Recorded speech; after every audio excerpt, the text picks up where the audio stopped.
তুমি আমার এত কাছে, অথচ তুমি আমাকে চিনতে পারছো না। তুমি কি কোনো দিনই আমাকে চিনতে পারবে না? ভালোবাসা কাকে বলে তুমি আমাকে শিখিয়েছিলে। তবে তবে কেন কেন মিষ্টি, কেন ভালোবাসার সেই দিনগুলিকে ভুলে গেলে?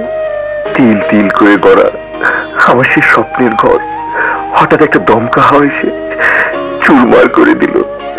তোমাকে হারিয়ে আমি নিঃস্ব। আজ তোমাকে সামনে পেয়ে আমি বলতে পারছি না তুমি আমার মিষ্টি, তুমি আমার।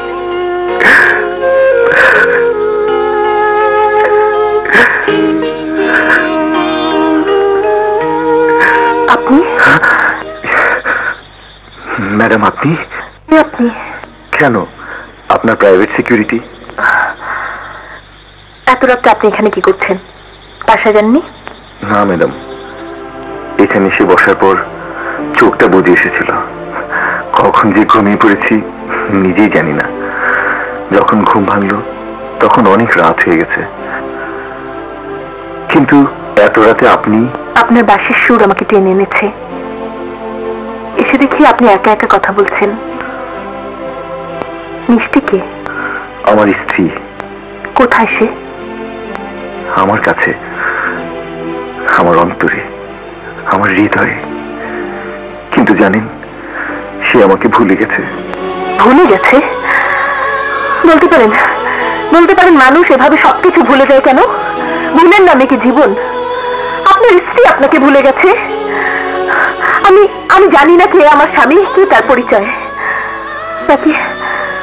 নাকি সত্যি সত্যি কোনো পাপের ফসল আমি গর্ভে ধারণ করছি?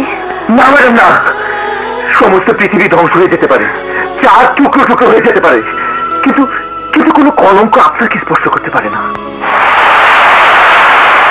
স্মৃতি হারিয়ে আপনি কোথায় ছিলেন, কেমন ছিলেন একবার মনে করতে চেষ্টা করুন ম্যাডাম।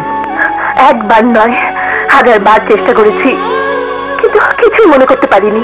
কোনো স্মৃতি, কোনো চিহ্ন কি আপনার কাছে নেই? আছে। এই দেখুন, এটা ছাড়া আর কোনো স্মৃতি আমার কাছে নেই। এটা যদি কথা বলতে পারতো তাহলে জেনে নিতাম কে আমার পায়ে এটা পরিয়ে দিয়েছিল। এক পায়ে কেউ পায়েল পরায় না ম্যাডাম। জানেন, এমন একটা পায়েল আমার কাছেও আছে।